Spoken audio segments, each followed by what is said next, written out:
Na visão de longo prazo, nenhuma decisão é tão perigosa quanto seguir o rebanho. Por isso que digo, diferença pelo prazer da diferença, em tudo. Porque tem que ser melhor. Desde o momento que a ideia surge até na gestão. Diferença em tudo e retenção do controle total. Este livro não é um guia superficial sobre riqueza instantânea ou gestão eficaz no estilo de um livro motivacional. E se é que pode ser chamado de algo, um livro contra os negócios, contra os princípios que encheram o mundo de objetos feios e inúteis e pessoas infelizes. Todos queremos deixar as nossas marcas. Todos queremos criar coisas belas e ganhar um pouco de dinheiro. Todos temos as nossas próprias ideias de como fazer isso. O que vem a seguir é simplesmente o meu jeito. Do meu jeito. Do seu jeito. Se tem algo que você deve carregar deste episódio, é que sim, existe uma beleza e uma importância de fazer as coisas à sua maneira. E você precisa encontrar ela. Toda história de negócios é uma história de euforia e tragédia.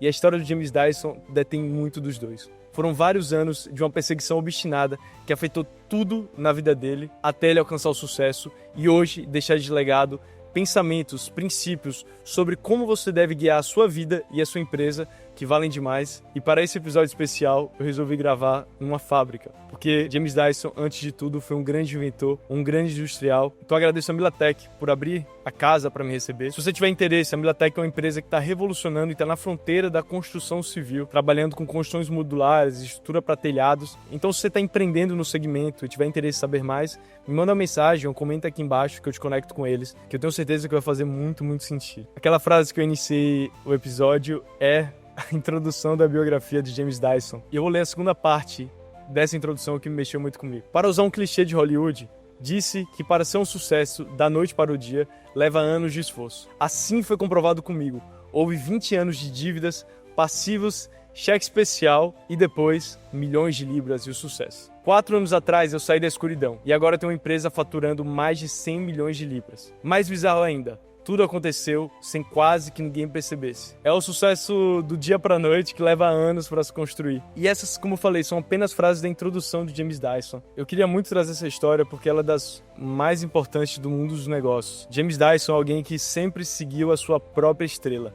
Esse, inclusive, é um dos seus lemas. E eu sinto que essa história pode inspirar tanto você quanto me inspirou. Ela foi baseada em diferentes livros. Primeiro, a biografia Against the Odds, uma biografia que James Dyson escreveu com 50 anos. Quase 20 anos depois, ele escreveu outra biografia que, salvo engano, o nome é O Inventor. Outras referências são os episódios de David Senra, que eu sou um grande fã e é um grande admirador de James Dyson. E, além disso, as mais diversas fontes que tem pela internet. Então, vamos embora.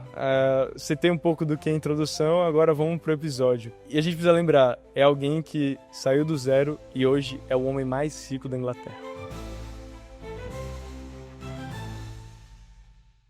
E para entender como Dyson se tornou quem ele é, a gente precisa ir na sua história de vida. Ele é o terceiro filho de uma família de classe média na Inglaterra que nasceu em 1947 e nada gerou um efeito cascata maior na vida de Dyson do que um trauma na sua vida, que foi a perda do seu pai. Ele conta e eu vou ler aqui. Meu pai morreu aos 40 anos. A despedida foi simples e dolorosa. Ele segurava uma pequena mala de couro quando nos assinou pela última vez, partindo rumo à estação para pegar o trem para Londres. Essa foi a última imagem que tive dele. Sua coragem alegre me sufoca toda vez que lembro dessa cena. É impossível imaginar o que ele sentia ao nos dizer adeus, consciente que talvez fosse para morrer. 60 anos depois, a dor não diminuiu. A tristeza de ele não ter visto seus 3 filhos crescerem, se casarem com pessoas maravilhosas, é enorme. Como ele teria amado brincar com seus 7 netos. Isso é ainda mais tocante quando vejo meu neto Mickey, na idade que eu tinha quando perdi meu pai. Mickey é carinhoso, brilhante e seguro de si, mas ainda leva seu cachorrinho de pelúcia para a cama.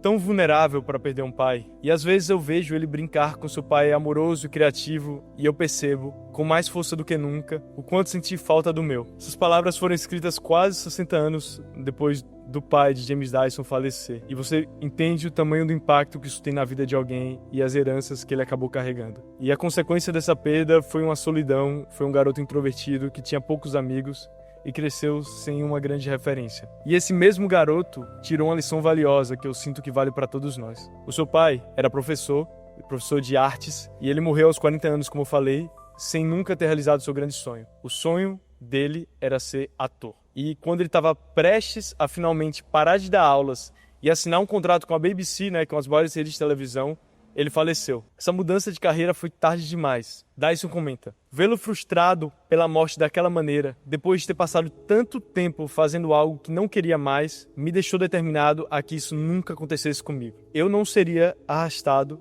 para fazer algo que eu não quisesse fazer. Imagina só, né? Que pensamento cru e real. Afinal, tudo que a gente tem é o tempo e a nossa qualidade da nossa vida é avaliada pela qualidade de como gastamos o nosso tempo. E tempo é o único ativo e é o único ativo que não volta. Isso me lembra até a biografia que eu cobri lá em outubro de Amir Klink. E o nome da biografia já dá o tom, é Não Há Tempo a Perder. E tem uma frase que me marcou muito dessa biografia que eu não vou conseguir não ler agora, que ela fala o seguinte: quando colocamos projetos em prática, constatamos que podemos mudar, refazer, consertar milhares de coisas. Quase tudo, na verdade, com exceção do tempo. Uma hora perdida é uma hora perdida. Esse é um bem não reciclável, indomável e que não podemos possuir. O pior é que perdemos consciência dessa grandeza quando trabalhamos sem um propósito, quando estamos à deriva. Como eu disse no episódio de Amir Klink, respeitar o tempo é respeitar a preciosidade da vida. E no final é o que sobra de tudo. E isso encaixa com um dos ensinamentos de Dyson. Quando eu falo que respeitar o tempo é respeitar a preciosidade, Dyson fala que todos devemos seguir a nossa própria estrela. E esse foi o ensinamento que ele guardou da morte do seu pai. De que ele deveria seguir a sua própria estrela quando o seu pai, num contexto profissional, não seguiu e seguiu uma carreira que ele não gostava e que ele era infeliz. Tem outro ponto interessante da juventude de Dyson, que o grande professor dele, o grande mestre que tem um impacto em toda a sua vida, foi um esporte, a corrida. Dyson comenta: eu tinha 14 anos, eu era um adolescente rabugento e desanimado e entrei em uma corrida da escola esperando chegar em último. Mas à medida que a corrida avançava, passando mais de 5 quilômetros, todos os outros rapazes começaram a desacelerar. Isso me intrigou um pouco, porque eu ainda estava trotando e até curtindo e zero cansado. Eu tive a impressão de que eles estavam todos correndo para trás. Cada vez mais eu chegava perto do pelotão da frente. E eu percebi que havia algo chamado barreira da dor. A maior parte das pessoas chegavam até um determinado momento, mas não conseguiam persistir depois. Já Dyson conseguiu entender isso. Ele tinha uma resistência maior à dor. Na verdade, ele não perseguia a dor, ele a enfrentava. E esse sucesso na corrida, ele conta, me deixou deliciado além da conta. Eu não estava indo muito bem na escola e, de repente, tinha algo em que podia ser melhor que os outros. Entrei em mais corridas e ganhei todas com bastante facilidade. Assim como tudo na vida, não havia ninguém para me ensinar como correr. Não havia pai para me dizer o quão ótimo eu era. Isso se tornou uma obsessão muito introvertida para mim. E tem duas lições valiosas que a corrida entregou para Dyson. O primeiro é o que eu mencionei anteriormente, a barreira da dor. Quando todos se sentiam exaustos, era justamente a oportunidade de acelerar, independente da dor, e vencer a corrida. James percebeu que ele ganhava porque ele tinha uma maior resistência. Ele não evitava esse desconforto, na verdade ele perseguia. E Dyson conseguia ter uma maior resistência porque ele aplicou um método de treinamento diferente dos demais. Ele comprou um livro sobre corrida. Nesse livro, o treinador mencionava que a melhor forma de você desenvolver resistência é subindo e descendo as dunas. E na cidade dele, lá na Inglaterra, por acaso, tinha muitas dunas. E assim, Dyson treinava de uma forma completamente diferente de todos os outros e conseguia ter uma maior resistência. Isso foi muito poderoso por uma razão. Primeiro, ele entendeu que havia um grande valor de fazer as coisas de forma diferente. E do outro lado, ele entendeu que o pensamento de rebanho, ou o que todo mundo fazia, muitas vezes não era o caminho certo para você ter sucesso. Esses dois princípios, buscar fazer diferente e ter uma maior resistência, moldaram a vida de Dyson. Enquanto você olha a vida dele e o sucesso, você entende que foi exatamente isso. Não existia alguém mais persistente que James Dyson. Ele demorou para ter sucesso com o aspirador 15 anos, então a persistência e a barreira de dor dele era muito, muito além dos demais. É cada vez mais claro, pessoal, que empresas especiais costumam compartilhar os mesmos princípios que o jovem James Dyson aprendeu nas corridas. Resiliência, obsessão pelo processo e a capacidade de atravessar a barreira da dor. Agora, imagine o seguinte cenário. Você constrói uma empresa focada em viagens corporativas e, de repente, o mundo para. Covid. Aviões no chão. Receita próxima de zero. Para 99% dos casos, esse seria o fim. Para OnFly, foi um ponto de inflexão. Marcelo Linhares, CEO e founder, usou o momento mais difícil da história do setor para fazer o oposto do esperado. Dobrou a aposta em produto. Enquanto o mercado encolhia, a OnFly ficou mais eficiente, mais tecnológica e mais preparada. É justamente essa capacidade que eu falei do James Dyson de atravessar a barreira da dor que explica o porquê de hoje a OnFly ser a empresa líder em viagens corporativas no Brasil. E se você quiser do seu lado uma empresa e founders com esse nível de determinação, foco foco e visão de longo prazo, vale considerar on-fly para economizar e tornar as operações de viagens corporativas da sua empresa mais simples, ágeis e resilientes. Então saiba mais acessando o link na descrição. E segundo, fazer diferente. Ele só se importava em fazer as coisas de uma maneira nova. Ele não encontrava muito valor em repetir o senso comum. Isso é a base da filosofia de Dyson e ele aprendeu ainda na juventude, quando estava correndo. E por fim, eu queria fazer uma observação. Quando você faz algo muito bem, no caso ele era um menino introvertido, ranzinza, como ele falou, com poucos amigos, mas quando você faz algo muito bem, isso tem um efeito magnético pro resto da sua vida. Porque você passa a aumentar a sua confiança e entender que você pode. Entender que é possível é muito, muito poderoso. Também gerou um efeito gigantesco na ética de trabalho de James Dyson, tá? Olha a rotina dele na época da escola. Ele acordava às 6 da manhã e corria 6 milhas.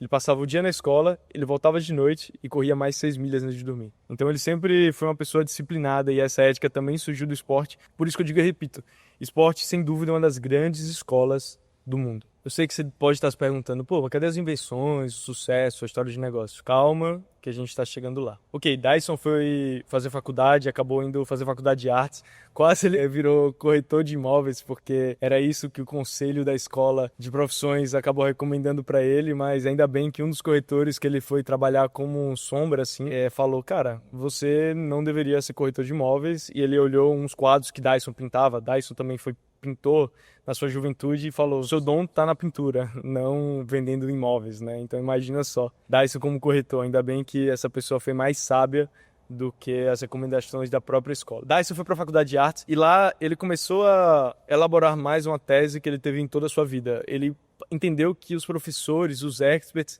na verdade eles tinham a cabeça muito fechada e ficavam presos naquilo que se chamava experiência.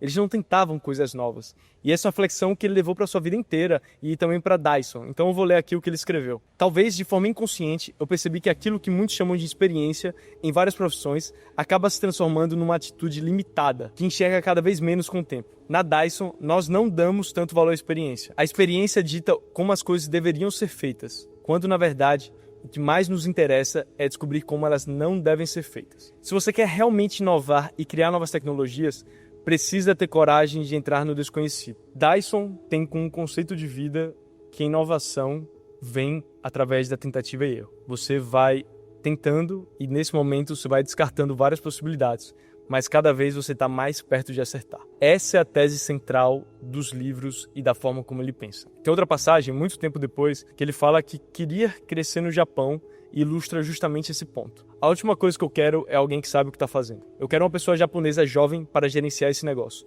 porque estamos fazendo algo diferente. Eu queria fazer uma aposta em comum intrigante o suficiente para gerar empresa e conquistar uma audiência com grandes varejistas japoneses. Eu arrisquei e contratei um desses jovens japoneses.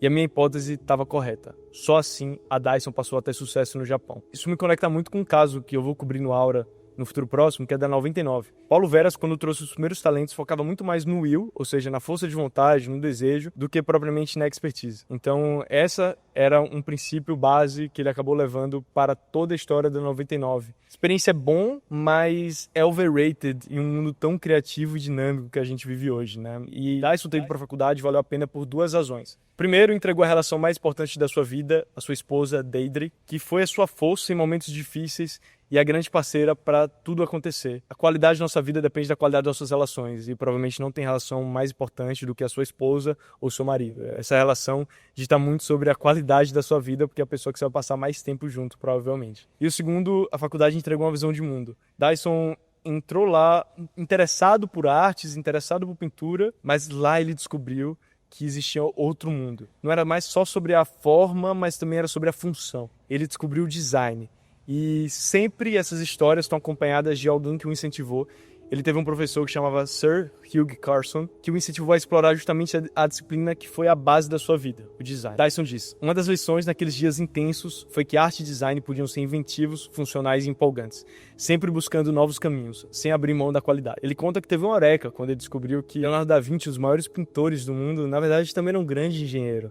E que esses mundos são muito mais conectados do que a gente imagina. Não existe uma separação. E tem uma frase que eu gosto muito e eu repito ela frequentemente. Seja curioso, isso te envolve no mundo. Dyson é uma representação disso. A sua curiosidade, então, por design fez ele escrever um livro sobre os grandes inventores e estudar história. E ele carregou lições por toda a sua vida, principalmente de 2 grandes ídolos, tá? O primeiro era o senhor Buckminster Fuller, que foi considerado o Leonardo da Vinci do século XX por ter tantos interesses diferentes e sucesso em diferentes áreas. E a grande lição que Dyson tirou desse rapaz foi que para ter sucesso, você precisa tanto entender design quanto engenharia. Essas coisas andam juntas e isso foi a base da revolução dos produtos Dyson, né? Eles foram extremamente inovadores em termos de engenharia, mas também em termos de design. Essas duas ciências, quando estão juntas, são muito, muito poderosas. Então são preciso inovações em termos de produto, de engenharia, como qualquer fábrica faz, unificado com design que seja moderno, útil, prático, que as pessoas gostem de usar. E outro ponto interessante da história de Book, que Dyson internalizou para sua vida,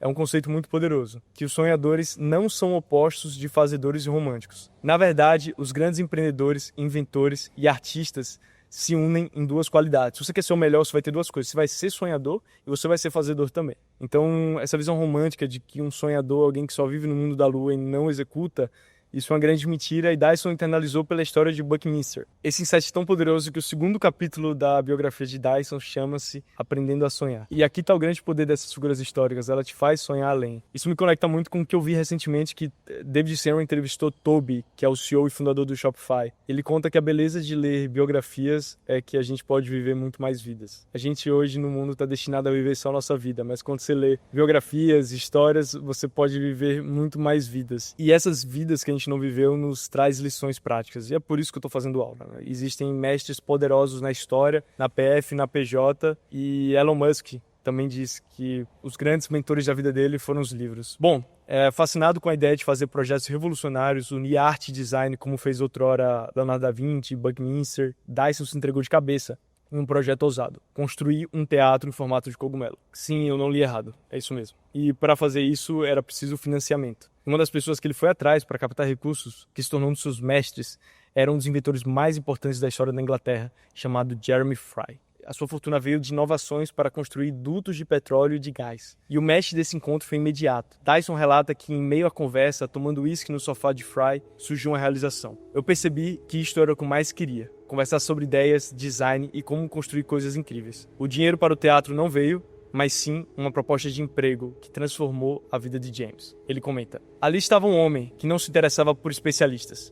Ele me conhece, pensa consigo mesmo: aqui está um garoto brilhante, vamos contratá-lo. E ele contrata. Ele arrisca pouco com a possibilidade de ganhar muito. Essa postura mais tarde influenciaria inclusive a forma como Dyson contrata. É exatamente o que eu faço hoje na Dyson Appliance: contratar recém-formados ainda em formação para que joguem ideias jovens na mesa até terem dado tudo o que podiam para estarem prontos para seguir adiante, para coisas novas. Dyson era uma esponja e Fry era um oceano de conhecimento. E Dyson tentou capturar o máximo de conhecimento que ele podia. E ele foi como um pai para Dyson, também um mentor, que mostrou um caminho e que acreditou nele. Como eu falei, é muito importante você acreditar em alguém. Se tiver uma grande herança que Fry trouxe para a vida de Dyson, era um apego à prática. Ele operava de uma forma empírica, sem apreço nenhum a experts. O mantra era aprender fazendo, aprender por tentativa e erro, aprender falhando. Essa filosofia já vem de outra pessoa: Thomas Edison. Thomas Edison, para desenvolver a lâmpada, fez 10.000 tentativas. Ele tem uma famosa frase que é assim: eu não falei 10.000 vezes, mas eu encontrei 10.000 formas que não funcionam. E esse era, na veia, o DNA de Jeremy Fry. Quando Dyson chegava com alguma ideia, Fry olhava para ele e falava assim: a garagem está ali, você sabe o que fazer. Ele acreditava muito no poder da tentativa e erro. Dyson traz até hoje a importância de fazer as coisas do seu jeito, da forma com que você acredita. E isso é uma herança justamente do que ele viu Jeremy Fry fazer. Nada prova mais a confiança nesse princípio básico do que o primeiro trabalho de Dyson para Fry: construir um caminhão no mar de madeira. Era um barco rápido que seria útil para transportar objetos, carros, e que teria grande valor para a indústria militar, de petróleo e óleo e gás. O famoso Sea Truck. E quando Fry chegou a essa ideia, ele entregou para Dyson, que ainda estava no último ano de faculdade, e falou: só faça. E se você tiver persistência, vai dar certo. Afinal, ação produz informação e você vai aprendendo muito a cada dia. E aqui é importante ressaltar: não significa esquecer a academia, mas trazer o mais rápido possível as ideias para testar na prática e evoluir. Como eu falei, ação produz informação e é um teste acerto constante. E aqui é uma realização pessoal, assim como ele teve na corrida lá atrás, no momento que ele percebeu que poderia ser o melhor em um esporte. Quando ele estudou as figuras históricas, ele entendeu que ele queria mudar o mundo. Com o Sea Truck, ele percebeu que ele podia. E aqui me lembra muito aquela frase de Steve Jobs, de que o sucesso no mundo não é feito por pessoas mais inteligentes do que nós. Dyson internalizou esse conceito naquele momento. Isso me lembra o caso da Traction, que eu cobri em setembro. Os meninos, acho que eles têm mais ou menos a minha idade, eles começaram em 2020, E hoje a empresa vale mais de 4 bilhões de reais, com headquarters em Atlanta e tendo um sucesso estrondoso impactando as indústrias de todo mundo. Entendam que o mundo é feito por pessoas normais, mas que são mais persistentes, que estão seguindo as suas próprias estrelas. Acho que é sempre importante ressaltar. E outra lição valiosa que Dyson teve com o C-Truck foi aprender a vender. Eu sabia construir coisas, mas vender, disso eu não entendia nada. Jeremy Fry, no entanto, fez todo o possível com seu jeito encantador para me convencer de que eu era a pessoa certa para o trabalho e para vender. Você conhece o C-Truck de cabo a rabo, cada porca, parafuso. Foi você quem o fez. Ninguém melhor do que você para vendê-lo. E assim, eu passei os 5 anos seguintes vendendo o C-Truck. A Traction também fez isso. Ela entendeu que as vendas melhoravam à medida que os vendedores eram engenheiros preparados. A mesma coisa que Jeremy Fry tentou fazer com Dyson. Você entende mais sobre o produto. Você entende sobre a dor, então você vai vender. É um insight bem poderoso. E tem outras lições cruciais de negócios que ele carrega até hoje. E aí, se você quiser entender o contexto de cada um especificamente, eu recomendo você ler o livro. Dyson também percebeu que ao vender, que as empresas precisam passar mensagens de uma forma simples. Tem uma passagem do livro que ele fala algo como: as pessoas mal conseguem lidar com uma informação, quanto mais com 2 ou 3. Então até hoje, se você olhar qualquer propaganda da Dyson, eles vão focar em uma mensagem. Além disso, é preciso glamorizar a tecnologia e o diferencial. Outro aspecto e princípio presente em todos os anúncios da Dyson até hoje. Você precisa destacar o que é realmente diferente do seu produto. Do aura é a qualidade, o fato de eu estar aqui gravando numa fábrica, num calor, que esse é o diferencial, eu estou me entregando. Dyson viveu nas indústrias, então eu queria sentir um pouco disso. O C-Truck foi viável e vendia principalmente para fins militares e aplicação na indústria de óleo e gás. Dyson se dizia no melhor emprego do mundo. Ele trabalhava com inovação, ele ganhava um dinheiro razoável, ele tinha 2 filhos e ele tinha um chefe que ele amava, que admirava. Mas tinha um lado que estava começando a cansar. Trabalhar muito mais em vendas. E surgiu algo poderoso dentro dele, a vontade de ser dono do próprio destino. E tem aquela bonita frase do poema Invictus, que gerou o filme, que fala assim: eu sou o mestre do meu destino, eu sou o comandante da minha alma. Dyson queria comandar a sua vida. E aqui você entende que ele é empreendedor. Ele não era apenas um inventor, ele era um empreendedor. E é bem curioso que Dyson conta no livro que no momento que ele foi comunicar a Fry, ele se sentia um lixo, como se estivesse traindo, mas que precisava seguir o seu próprio destino. Fry tomou um susto, mas o apoiou e até ofereceu dinheiro, que Dyson acabou recusando. Assim, com a confiança de quem, nos 5 anos após a faculdade, construiu um produto usado por militares, petroleiras e empresas de gás por todo o mundo, Dyson embarcou na sua nova jornada, que no final se tornou 18 anos de pura aprovação e persistência. Ele queria se tornar o mestre do próprio destino. Em 2018, numa entrevista para Tim Ferriss, Dyson traz um conceito interessante que é a cabeça de engenheiro. Eu tenho certeza que meu pai e meu irmão vão se identificar. O ser engenheiro é você enxergar potenciais melhorias em tudo. Esse é o ônus e o bônus. E Dyson era essa pessoa. Então, no período final da C-Truck, com o dinheiro que ele guardava, ele se mudou para o interior com os filhos e com a esposa e lá observou a oportunidade de criar um produto que ele achava na prática muito ruim: carrinho de mão de jardinagem. Ele se inspirou ao ponto de criar um carrinho de mão diferente do que estamos acostumados. Ao invés de uma roda, tinha uma bola. Quem está na versão de vídeo vai ver a imagem. Assim, o carrinho tinha mais espaço e mais equilíbrio. Era um jeito melhor de fazer. Quando ele falava essa ideia, as pessoas riam, falavam que não havia sentido, mas ele se mantinha forte e convicto. Dyson entendia desde a época da corrida que o efeito de manada muitas vezes é burro. Como diz o lema, ser diferente por ser diferente. E é óbvio que o produto precisava ser assim, né? E deu certo. O produto era realmente melhor. Se chamava Balboro. Antes de entrar mais sobre a história da Balboro e do restante da história de Dyson, eu vou precisar sair da fábrica. Eu vou ter que ir para um escritório aqui, porque o pessoal precisa voltar a trabalhar. Então vai mudar o cenário. E antes de chegar nesse momento, eu só queria te pedir um favor. Primeiro, se você não segue ou é inscrito no Aura, eu te peço por gentileza para fazer isso agora. E se você estiver no Spotify, deixa aquela avaliação de 5 estrelas. Isso é muito importante para o algoritmo entender mais sobre a qualidade do meu podcast e quanto o meu público está gostando. Outro ponto importante é, eu estou fazendo uma pesquisa sobre os meus ouvintes. Isso é importante para mim por 2 razões. Primeiro, os patrocinadores. Conseguir ter uma clareza maior de quem são as pessoas que estão aqui me ouvindo. E segundo, conhecer mais o meu ouvinte. O que você quer ver mais aqui no Aura? Como eu posso melhorar para atender ainda mais a nossa missão de gerar valor através de grandes histórias de negócio. Combinado? O link tá na descrição. Tamo de volta, galera. Pô, tava uma vibe gravar ali na fábrica, mas o pessoal precisa voltar a trabalhar e eu acabei vindo pra sala do patrão, né? Então agora eu tô mais confortável, tá com ar-condicionado, mas eu confesso que tava legal pra caramba. Então vambora. Eu tava comentando sobre o novo produto, que era o carrinho de jardinagem com bola, de James Dyson. E esse produto realmente era melhor. Ele começou tentando vender para as lojas, e ali ele teve um insight poderoso, porque a maior parte dos lojistas não queriam comprar essa solução. Assim, ele entendeu que as empresas e corporações têm uma maior dificuldade natural de aderir à inovação. Mas o produto teve muito sucesso quando ele ia vender diretamente para o cliente através de catálogos. Então ele percebeu que o consumidor é muito mais aberto à inovação do que propriamente uma empresa. E tem algumas razões para isso. As pessoas tendem a se manter na inércia, principalmente quando envolve riscos maiores. E o risco de você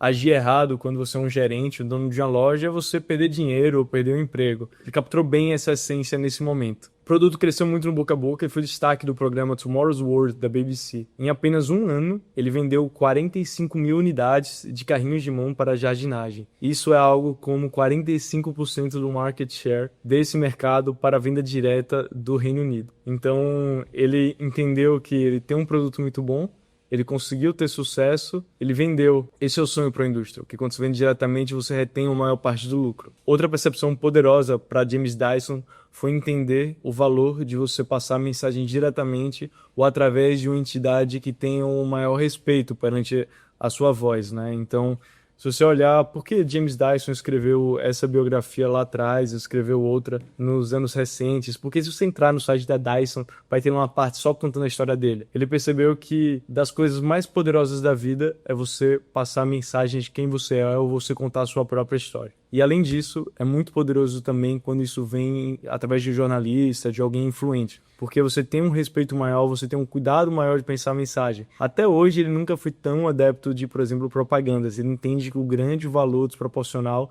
está ou em passar a mensagem direto ou tem uma nova forma de contar essa história, por exemplo, através de jornalistas. E aqui vale ressaltar, né? Storytelling talvez seja um dos 3 principais skills para o empreendedor. Se você parar para pensar hoje, o maior empreendedor da nossa era, Elon Musk, ele é o maior storyteller do nosso tempo também. Então esse é um aspecto muito, muito relevante. Afinal, as pessoas compram histórias. E a gente vai ver que no futuro, para a Dyson, entrar nos Estados Unidos foi uma grande dor de cabeça através da sua empresa, mas teve um aspecto que chamou a atenção da região quando ele tentou. E eu vou ler aqui o que ele escreve. O que realmente impactou os consumidores americanos foi o fato que eu disse ter feito 5.127 protótipos do aspirador de pó. Os americanos gostam de empreendedores e particularmente gostaram do fato que eu havia fabricado e desenvolvido o aspirador de pó. Eu não era um empreendedor vendedor, eu era um empreendedor inventor. Decolamos rapidamente na América. Oficiais de imigração sempre dizem: você é o cara dos 5.000 protótipos. Então deve ter funcionado. Até mesmo Mônica dos Friends tinha um Dyson na casa dela. As pessoas apreciam o trabalho duro e quem se importa. Se eu for comprar um aspirador de pó para minha casa, eu vou comprar Dyson. Por toda essa história. Por saber o nível de importância que James Dyson dá para o que ele constrói. Quando a minha irmã comprou um secador Dyson, eu fiquei pirado. Não porque eu vou usar um secador, mas porque era um produto de James Dyson. Ele já carrega essa aura. E essa aura só existe porque ele contou a sua história. Imagine quantas empresas fantásticas estão perdendo oportunidades por não contar a sua história. Pois é, ela pode ser muito, muito valiosa. Bom, vamos voltar ao Balbarrow. Dyson comenta: eu também estava colocando em prática ideias que aprendi diretamente de Jeremy Fry. Não copie a concorrência, não se preocupe com pesquisa de mercado. Jeremy poderia ter dito: siga a sua própria estrela. Isso é, de fato, o que os empreendedores bem-sucedidos fazem. Perfeito, né? Tudo parece bem, mas número de receita, crescimento, diz pouco sobre o que está acontecendo com a empresa de fato, né? E Dyson havia cometido um erro capital: sociedade. O nome da empresa era Kirk Dyson, pois ele começou ao lado do seu sócio, Stuart Kirk, que era o marido da sua irmã. O deal foi 50% cada. E com a necessidade de construir uma fábrica, eles foram atrás de investidores e de empréstimos dos bancos, o que ocasionou, é claro, diluição. Então, Dyson perdia participação e controle da sua empresa. Tem um momento da história, quando Dyson já tinha um grande market share no mercado de vendas diretas de carrinhos de mão, que o board da empresa, ou seja, a empresa tinha um board, recomendou para eles contratarem um diretor de vendas, que seria responsável justamente para organizar toda a parte de vendas para lojas. Esse diretor foi uma grande pedra no sapato de Dyson, que ele chamava inclusive de rato. É muito boa essa biografia, porque Dyson tem 50 anos e ele tá sem papas na língua nenhuma, tá? Então ele falava que esse cara era um rato. E o primeiro grande problema que esse cara gerou foi: quando você vai vender para uma loja, não diretamente, você está deixando uma grande margem na mão deles. Obviamente você vai ter uma escala muito maior, mas você vai perder margem. E no momento que você perde a margem, você está ganhando menos a cada venda. E aí, o negócio passou a não ser tão sustentável financeiramente. Sempre ele precisava colocar capital de giro, porque imagina, você está vendendo diretamente para um consumidor. Esse consumidor vai pagar à vista, provavelmente, ou parcelado em 2, 3 vezes. Se você vai vender para uma loja, a loja vai pagar menos e vai só pagar depois de 90 dias. Então você acabou desbalanceando o modelo de negócios da Kirk Dyson. Isso fez com que Dyson sempre precisasse de dinheiro para girar a roda, sempre precisasse de capital de giro para isso. Então tornou o modelo de negócio muito, muito mais desafiador. E até tem uma passagem do livro que eles falam de um empréstimo que a Kirk Dyson pegou, que era de 25% ao ano. E quando você escuta qualquer pessoa falando sobre isso, eles estão assustados, 25% ao ano, né? O que é uma realidade dura do Brasil. Então Dyson perdia o controle, e aqui tem uma das grandes ideias do livro, que foi resultado dessa experiência: reter o máximo de controle. Eu costumo dizer que obra e criador são indissociáveis, e quando a obra não está mais no controle ou na mão do criador, as coisas não costumam dar certo. Dyson diz: eu saí do melhor emprego do mundo para fazer o meu e de repente já não era mais a minha empresa. Eu cansei, aqui sou o Lucas falando, de ver isso no mundo do VC. Founders de todo o Brasil, principalmente aqueles que vêm de regiões no qual o acesso a VCs é menor, entregando 25%, 30%, já vi mais de 50% para o investidor anjo. A empresa não é mais do fundador, a empresa é do investidor, então esse é um risco muito, muito alto. Uma das principais razões pela qual as empresas não dão certo, as startups, é por erros societários. Isso gera uma série de efeitos negativos que corrói a cultura, corrói a relação, corrói a vontade, o desejo do fundador fazer acontecer. Então isso daí gera um efeito negativo em escala. Então tudo bem, né? Dyson enfrenta uma perda de controle, ele enfrenta um modelo de negócios de uma necessidade constante de capital de giro, e ele enfrenta também outro fator que surgiu. Se lembra do rato que eu falei, que era esse diretor de vendas? Para entrar nos Estados Unidos, através desse carrinho de mão de bolas, eles licenciaram uma tecnologia para uma empresa de lá. Mas aí, esse ex-funcionário que ele chama de rato, desertou para uma empresa americana concorrente, que não era a que licenciou. Logo depois, uma versão falsificada do Balboro apareceu no mercado americano, com um concorrente no qual esse rato foi trabalhar, de uma forma descarada, usando até as fotos iguais da empresa de Dyson em seus materiais de marketing. Dyson foi traído. O nome do capítulo é Traição sobre uma Bola. E aí, a decisão dos sócios do board foi processar essa empresa, o que era contra o que James Dyson defendia. Porque imagina só a cabeça de Dyson. Ele falou: gente, eu vou entrar num processo nos Estados Unidos que vai custar muito caro, sendo que a minha empresa aqui não está organizada ainda. Eu acho que isso vai drenar nossa atenção e drenar nossos recursos. Então ele era muito contra entrar nesse processo naquele momento. Mas os sócios e o board estavam com sede de vingança e resolveram entrar no processo. Charlie Munger tem uma frase que ele fala que sempre que puder, faça um acordo. Essa provavelmente vai ser a melhor decisão que você vai fazer. Só em último caso, vá para o processo. Porque isso não drena só recurso, mas drena atenção também. É algo que vai te corroendo por dentro. E Dyson entrou em outro processo, eu vou falar mais à frente. Bom, a empresa ia de mal a pior, afinal ela tentava conciliar um processo muito custoso com o fato de precisar se manter viva, até que um dia Dyson é chamado para um jantar com um dos board members. E nesse jantar, o board fala: Dyson, você está fora da empresa. A empresa que ele criou, a invenção dele, inclusive a patente ele passou para a empresa. Em troca de uma recompensa ínfima, Dyson deixou a empresa, o que um tempo depois ele disse que foi como perder um filho. Isso gerou tanto trauma em Dyson que até hoje ele fala sobre a importância de reter o máximo de controle para poder justamente tomar as decisões. E nesse mesmo período, em 78, a sua mãe, que eu não mencionei muito, mas foi uma figura essencial na vida de James, faleceu. Era o pior momento da vida de Dyson. Tudo isso que aconteceu na PJ era nada perto da dor que ele sentiu nesse momento. Ela estava no meio dos seus 50 anos, foi mais ou menos uns 20 anos depois da morte do seu pai, e os filhos de Dyson eram muito novos. Tinha acabado de nascer o terceiro. E o livro traz uma parte que ele falava que a mãe sempre falava sobre ser avó, sobre chegar aos 80 anos e cuidar dos netos. E o câncer, que foi a doença que ela teve, acabou com tudo. Foi a mesma doença do pai dele. É de partir o coração essa parte. Lembra que eu falei que o Stuart era o cunhado dele? E no meio disso tudo, a irmã parou de falar com ele e dizia que não podia falar por motivos legais. E tava tudo terrível. Talvez foi o pior momento da vida de James Dyson aqui. Não tem como ser pior. James diz: eu estava novamente sem um tostão, sem emprego, sem renda. Eu tinha 3 filhos adoráveis, uma hipoteca enorme para pagar e nada para mostrar depois de 5 anos de trabalho duro. Pior, havia perdido também as minhas invenções. Foi um momento muito difícil, um golpe profundo na confiança, que levaria anos para se recompor. Mas como disse a minha madrinha ao me consolar, aquela nuvem chamada Balboro ainda tinha um lado positivo. A ideia de um aspirador revolucionário já estava amadurecendo. Eu havia aprendido com meus erros e fracassos, e eu decidi seguir sozinho. Foi o verdadeiro ponto de virada. Sim, dentro dele ele já estava pensando no aspirador.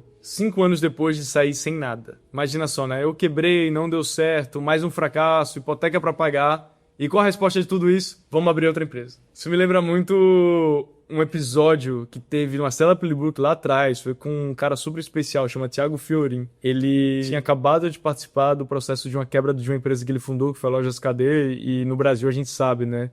Quebrar é muito difícil, gera uma série de problemas judiciais. Quebrar é quase que um crime, a pessoa ter tentado. E acabou gerando alguns problemas pra ele que hoje já estão todos resolvidos. E me marcou muito que nesse podcast os hosts, o Edson e o Daniel, perguntaram pra ele assim: e agora, olhando pra frente, o que você quer fazer da sua vida, né? Foi muito traumático pra ele, tá? Lembre disso, foi muito traumático essa quebra. E ele falou: empreender. Empreendedor é uma figura quase que incurável. Tem algo magnético, eletrizante de você criar sua empresa, de colocar sua ideia no mundo. Isso faz parte do DNA de todos, inclusive de James Dyson. E como eu disse, a mentalidade de dinheiro dele fazia com que ele sempre estivesse olhando oportunidades de melhorias em produtos do dia a dia. Na verdade, produtos do dia a dia eram o que ele mais gostava de fazer. E lembrando, né, ele não tinha dado certo na Balbarrow, ele não ganhou tanta grana com o C-Truck, mas os 2 experimentos que ele criou da cabeça dele deram certos. Então foram fracassos muito mais em termos de empresas, mas não em termos de produto. Isso trazia também essa confiança e convicção de James Dyson de que poderia fazer diferente. Vamos chegar agora na grande história de James Dyson, no qual os americanos reconhecem ele, que é o aspirador de pó. Em casa, Dyson tinha uma frustração. Todo aspirador ficava fraco rápido. Tem um momento que ele precisava reformar a casa dele e ele não tinha dinheiro. Então, ao invés de terceirizar isso, ele reformou. E aí ele via a poeira se acumulando e ele não conseguia resolver com os aspiradores da época. Então, daí que veio a frustração. E todo aspirador ele ficava fraco rápido. E isso era o oposto, por exemplo, de um processo de uma lâmpada. Imagina uma lâmpada de 100 watts. Não é que ela começa forte e vai apagando. Ela se mantém constante, né? Ela brilha igual até o fim. Com o aspirador era o contrário. No começo parecia potente, depois de um tempo já não puxava direito. O motor era o mesmo, o problema era outro. A sujeira ia se acumulando no caminho do ar. Ela se acumulava em uma bolsa. Uma analogia boba é como tentar respirar com o nariz entupido. O ar não passava e se acumulava nessas bolsas que tinham em todos os aspiradores da época. Na mesma época, em outro ambiente, no ambiente industrial, na sua fábrica, ele via um problema acontecendo que tinha princípios parecidos. Ele precisava pintar, né, o carrinho de mão. Nessas máquinas de pinturas, para pintar o carrinho, as máquinas ficavam tão cheias de pó que eles precisavam parar a cada hora para tirar a sujeira. Era a mesma coisa que acontecia no aspirador, só que ao invés de acontecer num saco, acontecia numa máquina enorme de pintura epox, como o pessoal chama. E esse problema, industrialmente, já estava sendo resolvido, porque ao invés da sujeira se acumular no meio, eles compravam, no caso Dyson construiu a sua, uma máquina que girava muito rápido e fazia com que todos os acúmulos, os sedimentos eram jogados na parede. E assim ele não mais impedia o fluxo de ar passar naturalmente. Ele fez isso para Balbarrow, para dentro da indústria. E na cabeça dele ficou essa reflexão: talvez funcione para um aspirador de pó caseiro. E com a cabeça de engenheiro James Dyson mesmo imaginava que daria para usar os mesmos princípios para um aspirador caseiro. Ele já maquiava essa ideia desde a época da Balbarrow e ele queria que fosse desenvolvido na Balbarrow. Para ele, seria a forma de fazer um turnaround na empresa. Mas os sócios acabaram não querendo, e ali Dyson escutou a frase que ele mais ouviu na sua vida. Ele falou que se ganhasse 1 libra cada vez que ele escutou essa frase, ele ficaria milionário. Só dela. A frase era: tá, mas se for tão revolucionário assim, por que a Hoover ou a Electrolux não fizeram ainda? Pois é, a inovação sempre nasce cercado de desconfiança. E também tem outros mitos que são derrubados quando eu leio esse livro. Tem uma parte que Dyson disse que não tinha certeza de que teria sucesso. Longe disso, ele carregava dúvidas, mas ele menciona que precisa tentar. Esse foi o começo do Império Dyson. E sucesso só é óbvio de trás para frente. Ele comenta: pelos 15 anos seguintes, eu vivi endividado. Isso pode não soar encorajador para jovens inventores com espírito empreendedor. No entanto, se você acredita que pode alcançar algo, seja como corredor de longa distância ou fabricante de um novo tipo de aspirador de pó, então precisa dedicar 100% de sua energia ao projeto. Você precisa de determinação, paciência e força de vontade. Dyson precisava de dinheiro e ele queria alguém que entendesse, então ele foi falar com o seu mentor, Jeremy Fry, que acabou investindo Esse é um ponto importante, porque Jeremy Fry é uma das poucas pessoas que entendia o que Dyson estava fazendo muito bem feito. Então era sobre o alinhamento de founder e investidor, que é super importante. E como Dyson aprendeu na sua escola, só faça. Então a ideia do aspirador começou na sua cozinha, ele comprou uma Hoover e passou a fazer uma porrada de teste desmontando a máquina. Sempre só faça, só comece e as coisas vão acontecendo. E a cada dia ele fazia 1 ou 2 protótipos com um detalhe bem processual que podemos usar como lição. Ele fazia apenas uma mudança por dia para identificar bem a variável que deu certo ou não. Ele estimava que o período para o aspirador funcionar seria 2 anos e acabou sendo 5. Esse período testou com certeza a capacidade de engenharia de Dyson, mas acima de tudo, a sua resiliência. A família vivia com a renda modesta da sua esposa, que era professora de artes, enquanto James trabalhava obsessivamente em protótipo após protótipo em sua oficina, acumulando dívidas cada vez maiores. Foram anos de aperto, crianças pequenas para criar, um financiamento para pagar e juros entre os mais altos que ele já havia visto. Ainda assim, Dyson permaneceu fixado em resolver o único problema. Ele diz, em certo sentido, foi tudo um pouco de um desastre. Eu não tinha emprego, não tinha renda e tinha um financiamento grande para pagar. Mas esse momento de aparente crise, na verdade, foi o começo do seu maior trabalho. Aqui vale afirmar, né? A esposa dele foi alguém surreal para sua vida, porque ela trouxe o apoio. Em vários momentos, Dyson pensou em desistir e Deidre estava lá, falando, vamos mais um pouco. Acredita. Inclusive, ela era a única pessoa que Dyson confiava em contar as suas dúvidas. A única pessoa que ele confessava que não tinha certeza se ia dar certo. O poder de ter uma pessoa do seu lado que te apoia é inestimável. Quantas pessoas são infelizes no casamento e isso afeta a sua vida como um todo? Ele comenta, se você, como eu, tiver a sorte de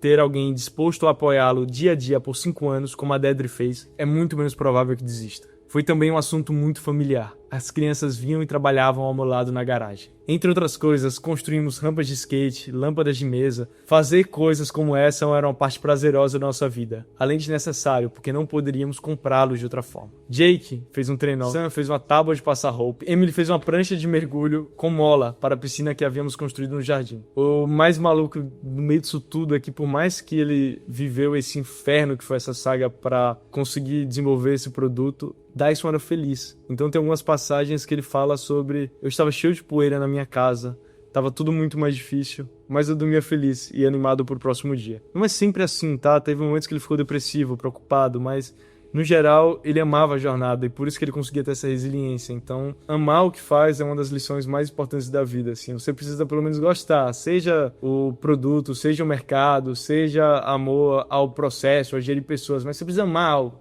Você precisa estar feliz, esse é um diferencial competitivo. Amar o que você faz é um diferencial competitivo. Afinal, a frase que eu disse no começo, a qualidade da nossa vida depende da qualidade de como passamos nosso tempo. Eu gosto daquela frase que diz o seguinte, na vida ou você ganha ou você aprende.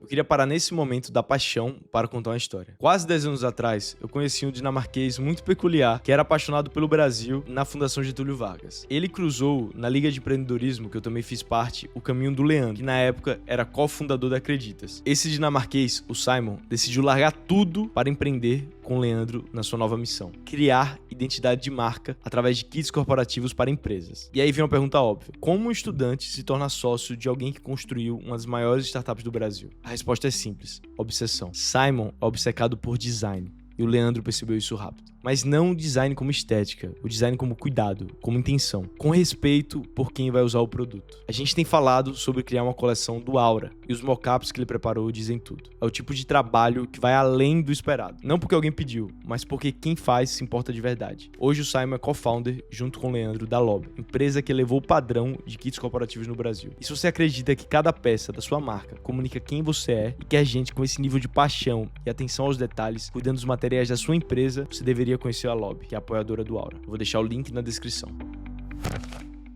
Dyson comenta, eu me enterrei em prototipagem. Agora, parte do folclore da Dyson, eu fiz 5.127 protótipos para chegar a um modelo que eu pudesse licenciar. Isso é, de fato, o número exato. Testar e fazer uma mudança após a outra consumia tempo. Eu precisava acompanhar e provar ou refutar cada teoria que tinha, o que exigia uma mudança de cada vez. E por mais frustrante que fosse, recusei-me a ser derrotado pelo fracasso. Todos os 5.126 protótipos que rejeitei faziam parte do processo de descoberta e melhoria antes de acertar na tentativa 5.127. Acho importante repetir que deveríamos aprender com nossos erros e que deveríamos ser livres para cometê-los. Quem assistiu a parte 1 ou parte 2 do episódio do BTG Pactual vai lembrar de uma frase que eu disse e repeti sobre André Esteves, que ele fala o seguinte: tudo bem errar, só não pode cometer erro velho ou maior do que seu tamanho. Essa forma de abraçar o fracasso como aprendizado é algo não só na vida de Dyson ou da Jeremy Fry, mas nasce lá na tradição de Thomas Edison, como eu disse no começo, né? Que supostamente encontrou 10 mil maneiras de não fazer uma lâmpada funcionar antes de encontrar uma que desse certo. A frase famosa de Edison, eu não falhei, apenas descobri 10 mil maneiras que não funcionam, poderia muito bem ter saído da boca de Dyson. De fato, mais tarde Dyson expressou uma filosofia parecida. Aproveite o fracasso e aprenda com ele. Você nunca aprende com sucesso. E essa frase é curiosa, porque na biografia de Enzo Ferrari ele fala algo parecido. Enzo fala algo como: eu fico mais nervoso quando eu ganho do que quando eu perco. Porque quando eu perco, fica muito claro no que eu tenho que melhorar. Mas quando eu ganho, eu não sei. E eu aprendo muito mais na derrota do que na vitória. Errar é parte da jornada e uma grande forma de você chegar na sua melhor versão. Eu vou ler agora uma das minhas partes preferidas da biografia, que James fala sobre como, na verdade, o progresso não acontece em saltos quânticos, mas sobre um processo árduo e difícil de tentativa e erro. A obsessão com o salto quântico nos atrasa. Nós sempre queremos criar algo novo do nada, sem longas horas duras de esforço. Mas não existe tal coisa como um salto quântico. Existe apenas persistência obstinada. E no final, você faz parecer como um salto quântico. Embora seja fácil, é claro, para mim agora celebrar a minha teimosia e dizer que isso é tudo que você precisa para ter sucesso. A verdade é que minha teimosia me desmoralizou terrivelmente. Eu rastejava para dentro de casa toda noite, coberto de poeira, depois de um longo dia do galpão, exausto e deprimido às vezes, porque o ciclone daquele dia não tinha funcionado. Houve momentos em que eu pensei que nunca ia funcionar, que eu iria ficar fazendo ciclone atrás de ciclone, nunca avançando, nunca retrocedendo,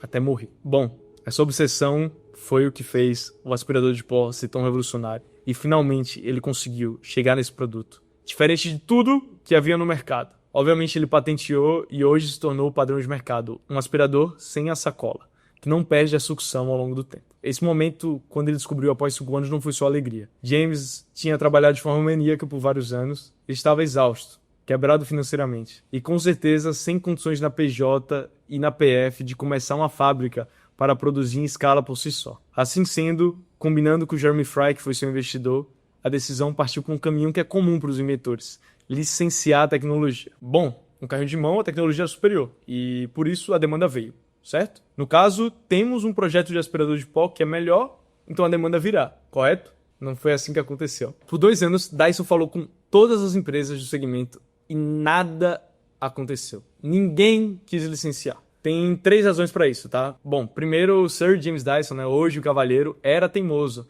E ele sabia que deixou a sua vida no projeto. E com a sabedoria de quem sabe o seu valor, ele não aceitava migalhas ou contratos que o colocassem em uma posição ruim, que praticamente vendia a sua tecnologia a um custo baixo. Isso ele não aceitava. Então, ele só queria um deal que fosse justo. Ele sabia o seu valor. O segundo, o famoso dilema da inovação de Clayton Christensen, né? O que Dyson propunha era uma mudança completa da forma como esse produto acontecia, era produzido. E com isso, muitos incumbentes entendiam como um risco ao seu próprio negócio.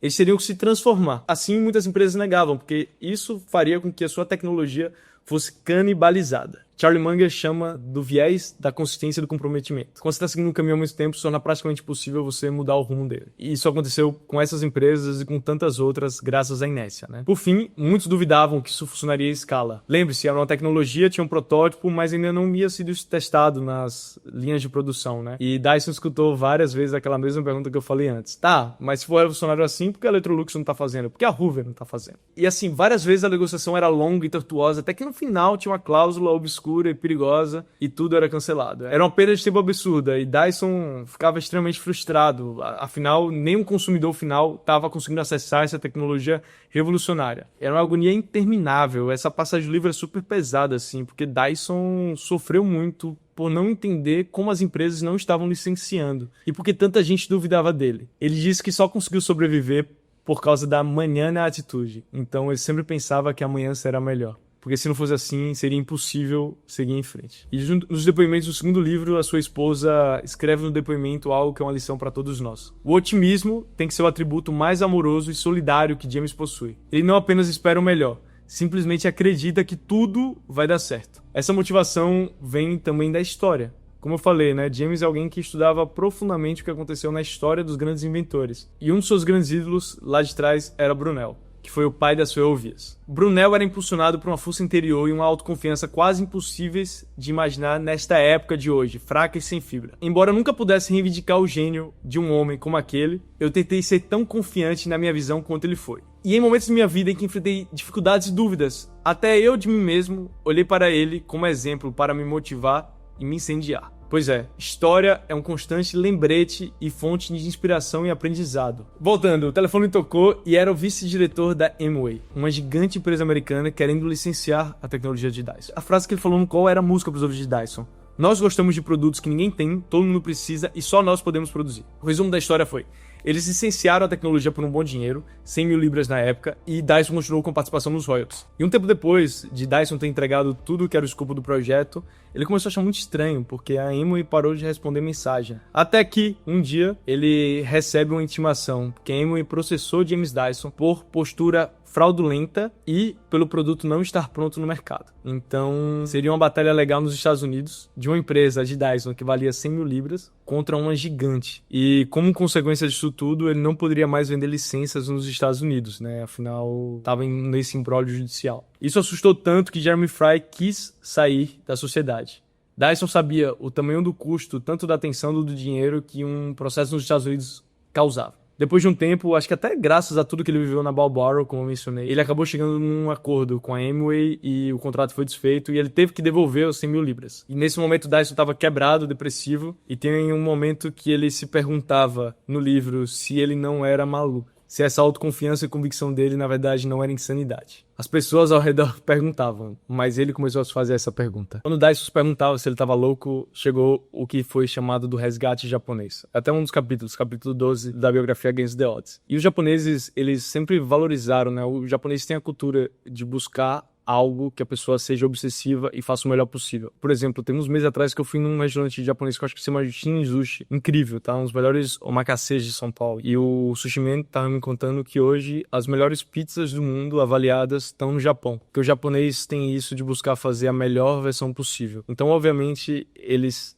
tinha uma conexão muito forte com o que Dyson fazia. Porque Dyson passou anos da sua vida se dedicando a criar a melhor versão de um aspirador de pó. A cultura japonesa cultua esse tipo de esforço, esse tipo de determinação, esse tipo de foco e obsessão. Então, é até curioso, é uma grande coincidência, ou talvez não seja uma coincidência, que foram justamente os japoneses que ligaram para Dyson, que licenciaram. E isso foi muito importante por duas razões. Primeiro, os japoneses trouxeram renda, então um dinheiro, obviamente, dos royalties, que iam para a empresa de Dyson, trouxe um pouco mais de tranquilidade. E segundo, e talvez mais importante, trouxe validação, porque o produto que os japoneses começaram a vender bombou, cresceu muito. E era curioso, porque o produto se posicionava como de luxo, ele custava $2.000, era muito mais caro que qualquer outro aspirador. E ainda assim, vários japoneses tinham a disposição de pagar mais, porque o produto tinha uma qualidade superior, o design dele era diferente, se não me engano ele era um rosa, assim, então era algo bem único, bem futurístico. E Dyson começou a vislumbrar, falou assim, cara, eu não tô louco, realmente tem uma oportunidade enorme, as pessoas estão dispostas a comprar, e quer saber? Eu vou pro mercado americano de novo. Eu vou tentar crescer no mercado dos Estados Unidos, que é o maior mercado do mundo. Então ele buscou algumas parcerias, ele encontrou uma parceria numa empresa canadense, licenciou, assinou, tudo certo, e no momento que estava começando para distribuir, ele recebe uma ligação da pessoa que tinha o contratado. Dyson, eu acabei de chegar na Sears, que é uma das maiores lojas, e veja só, tem um produto igual ao que você desenhou. Dyson não entendeu nada. Qual a marca? Qual a empresa? Amway. Sim, nesse momento, a Amway, que tinha entrado com um processo por uma postura fraudulenta contra a Dyson, estava fazendo o mesmo produto que Dyson licenciou para eles. Eles o processaram, copiaram o produto. Imagina só, você está quebrado, você passou todos esses anos de provação e simplesmente a empresa, que é uma gigante multinacional, te copia. Cara, é aquilo, né? Toda história de empreendedor é cercado de tragédia e euforia. E até esse momento, a de James Dyson é quase só tragédia. É bizarro, assim. Você vai lendo o livro e você fica em choque. Você fica refletindo e você entende que realmente a barreira da dor, né? Que é aquele conceito lá que Dyson aprendeu na corrida, dele é muito superior. Ele sofreu muito, muito. E é o segundo caso de crime corporativo que eu cubro no Aura. O primeiro foi da American Express contra a Edmund Safra. E por mais que Dyson entendia que seria melhor evitar um processo, nesse caso ele estava dominado pelo senso de justiça. Porque esse era o produto que ele havia criado de uma forma completamente diferente. E o teimoso James Dyson, contra todas as recomendações legais, quase que quebrado, ele entrou num processo custoso que tomaria boa parte dos seus recursos, querendo justiça, que nesse caso ele merecia justiça, que foi a gota d'água do estresse, da dor. Pelo menos ele já tinha a validação de que o produto funcionava com os japoneses e agora até no mercado americano. E Dyson tinha conseguido mais licenças aqui e lá, mas esse processo foi tipo a gota d'água para ele. A gota d'água de que ele não queria mais vender para empresas, ele queria fazer o dele. Então num momento muito difícil ele criou essa convicção.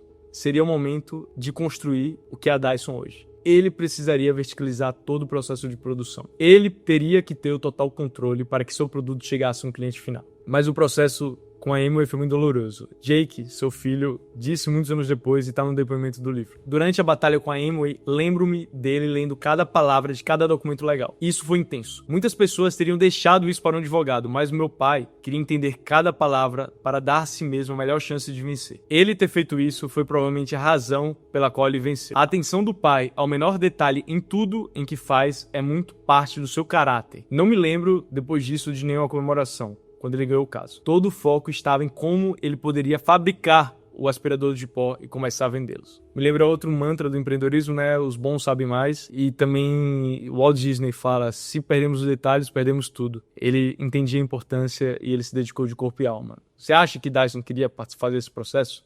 Ou ler cada detalhe do contrato? Uma mente inventiva como a dele? Com certeza não. No final, tudo deu certo. O processo foi resolvido. E chegou a hora dele finalmente fazer o que ele sempre quis.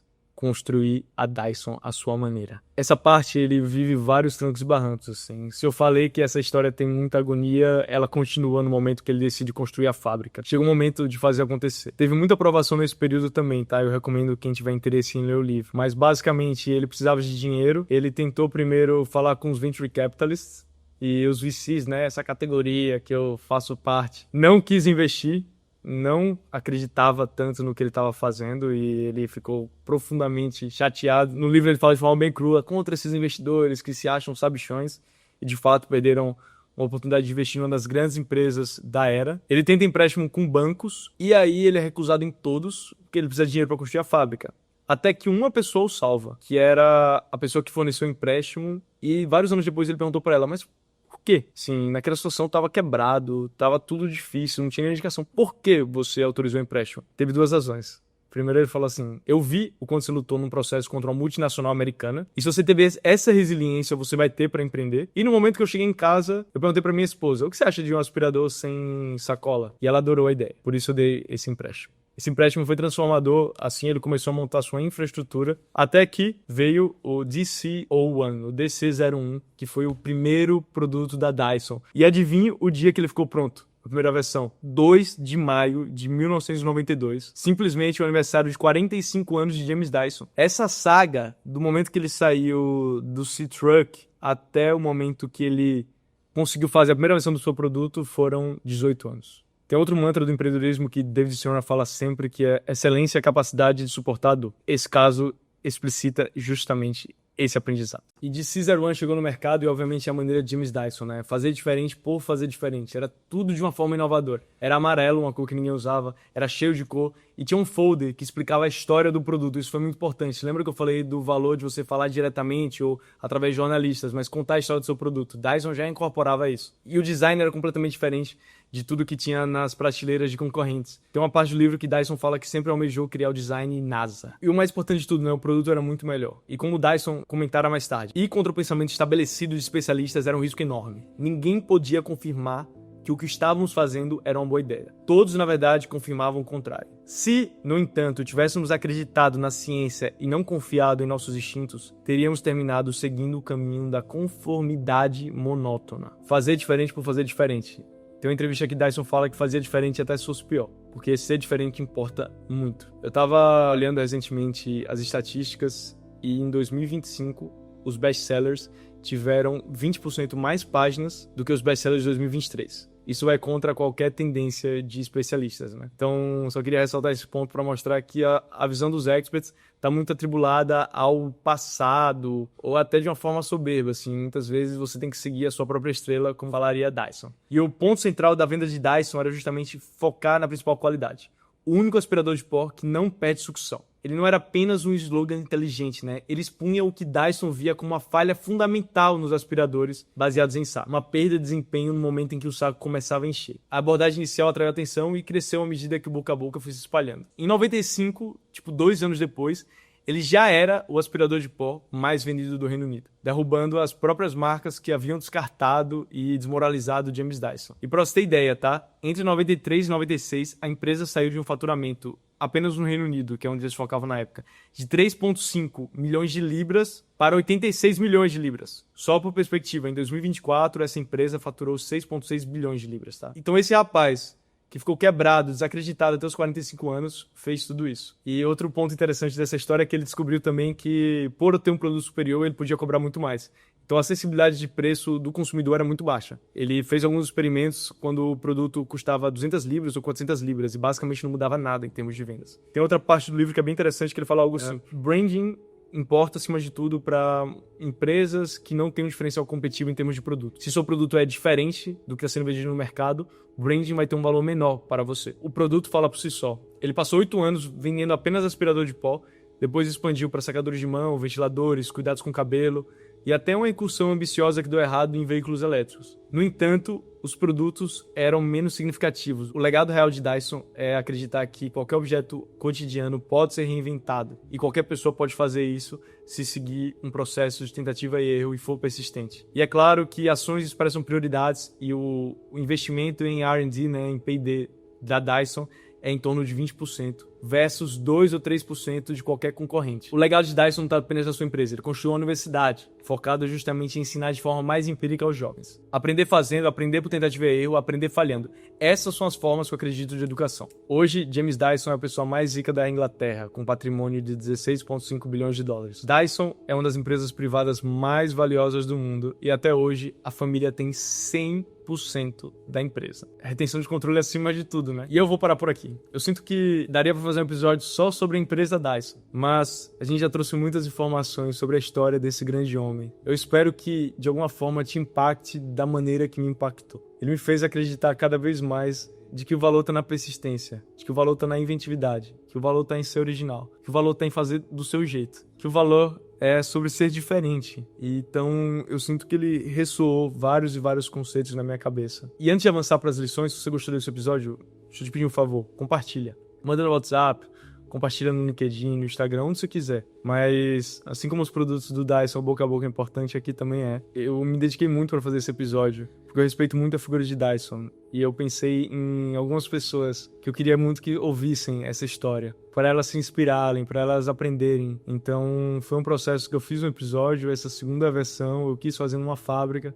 para justamente ambientar. E eu quero finalizar ele hoje com as lições. Mas não vai ser as lições de Lucas. Eu até posso fazer um episódio depois ou compartilhar. Mas eu quero falar sobre os princípios de negócios que ele escreveu quando ele ainda tinha 50 anos, da primeira biografia. Uma nova filosofia de negócios. O primeiro princípio que ele traz é: todo mundo que trabalha na Dyson faz um aspirador no seu primeiro dia. Então é a importância dos seus funcionários, de você ter empatia pelo que está produzindo. No caso da 99, que eu já falei no episódio que eu vou trazer, eles faziam isso também. Tinha um dia que todo mundo era motorista. Um approach holístico sobre design. Dyson não acredita em separação de departamento. O design é aqui, ali é a tecnologia, ali é engenharia, aqui é marketing. Não, tudo tem que acontecer de uma forma só. Quem ouviu parte 2 do BTG vai lembrar que lá os times de tech, que hoje é 40% da organização, está integrado também. Então é interessante ver como esses conceitos se repetem em alguns casos. Engenharia e design não são vistos como separados. Designers estão dentro do processo testando, assim como os engenheiros estão criando ideias também. É legal porque isso está muito vinculado com o que está acontecendo no mundo da AI hoje, né? Com o Vibe Code, hoje é muito mais acessível, por exemplo, para um designer criar uma aplicação sem precisar ser um engenheiro formado ou um engenheiro, utilizar uma ferramenta de design. Então, esses limites estão sendo cada vez mais quebrados porque a gente tem um assistente que é a inteligência artificial. Todo mundo, sem memos, nunca. Esse aqui eu não sei se eu concordo, eu não vou discordar de James Dyson, mas eu acho que cada um vive a sua maneira. Porque a Amazon é uma empresa que vive com memos para ser mais organizada. Mas Dyson, até por ser tem pavor de reuniões longas, pavor de burocracia, pavor de tudo que tira o tato prático, de ir para a ação. Porque a ação produz informação. Ninguém veste ternos e gravatas, Dyson ficaria orgulhoso de eu suado hoje ali gravando na fábrica. Encoraje os seus funcionários a serem diferentes por princípio. O valor para Dyson está em ser diferente, em ser quem você é. Isso faz parte e provavelmente vai gerar um valor de empresa grande também. Não deixe de ser responsável depois que a venda é feita. Eles têm uma preocupação enorme com o Customer Success. É essencial que todo mundo seja muito bem atendido depois da venda. Afinal, Dyson prioriza acima de tudo a qualidade do seu produto e a qualidade do atendimento também. Então eles são obsessivos pelo produto e são obsessivos em atender da melhor forma o cliente. E aqui voltando ao exemplo da Amazon, a Amazon vive sob essa prerrogativa, né, de ser obsessivo pelos clientes. E por isso que vocês vão responder o meu questionário que eu deixei lá na descrição, tá? Não esquece. Empregue graduandos logo depois da universidade. Inexperiência muitas vezes é vista como ativa, ainda mais no mundo que está se transformando. Fale com seus colaboradores como iguais, afinal eles são. Todo mundo é gente. E te gera algum nível de proximidade. É uma história muito legal. Acho que tem, 1 ou 2 semanas eu fui para uma despedida de solteiro de um amigo. E esse amigo é empreendedor. Da Dobro. Então, propaganda gratuita, tá, chulo?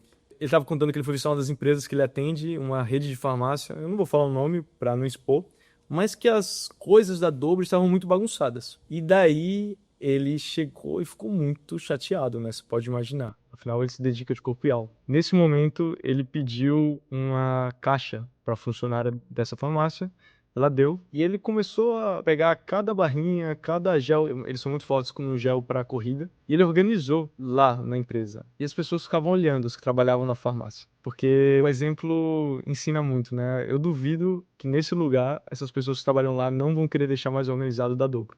Porque elas viram o dono fazendo isso. E ele fez isso porque ele também queria organizar. Então, eu sinto que está vinculado com esse aprendizado aqui de James Dyson. Agir como igual. O exemplo ensina. E também somos todas pessoas, né? Todo mundo aqui. Nós pagamos bem os nossos trabalhadores, justo. Porque se não pagar bem, seu concorrente vai acabar contratando. A última parte do processo é feito à mão. Essa biografia foi escrita acho que em 98. Então, não sei se... Eu acho que é difícil hoje ser assim, mas mostra o cuidado, o craft. Influências japonesas. Nós somos fascinados ao ponto da obsessão pela qualidade do produto. Nós preferimos fazer poucas coisas muito bem feitas do que muitas mal feitas. Princípio japonês, né? Lá tem vários casos das pessoas que fazem uma coisa muito bem feita há muito, muito tempo. E esses são os princípios dos negócios de Dyson, da biografia dele de 50 anos. E é isso. Esse é o episódio sobre a história desse grande homem. Obrigado por você estar até aqui, né? Quero agradecer pelo seu tempo, eu sei que ele é muito valioso. E nos vemos em breve. Deixa o feedback, o comentário e vamos que vamos. Feliz 2026? Não, já tá tarde, falei.